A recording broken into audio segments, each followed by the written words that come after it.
உன்னை பற்றி யாரு அட என்ன சொன்னால் என்ன, இந்த காதில் வாங்கி அதை அந்த காதில் தள்ளு. மேகம் மீதந்தாலும் காகம் பறந்தாலும் ஆகாயம்தான் அழுக்காக ஆகாதுன்னு சொல்லு. பூ பந்தை யாரும் நீரில் பத்தித்தான் வச்சாலும் வந்து வரும் தண்ணி மேலதான். ஆட உன்னை யாரும் ஓரம் கட்டித்தான் வச்சாலும் தம்பி வாடா வந்து போலத்தான். எந்த தொழில் செய்தால் என்ன, செய்யும் தொழில் தெய்வம் என்று வட்டுக்கோட்டை பாட்டில் சொன்னானே.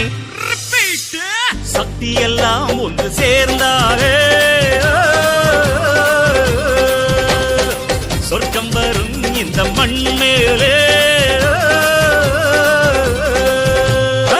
தேவுடா தேவுடா ஏழுமலை தேவுடா, சூடுடா சூடுடா எங்க பக்கம் சூடுடா.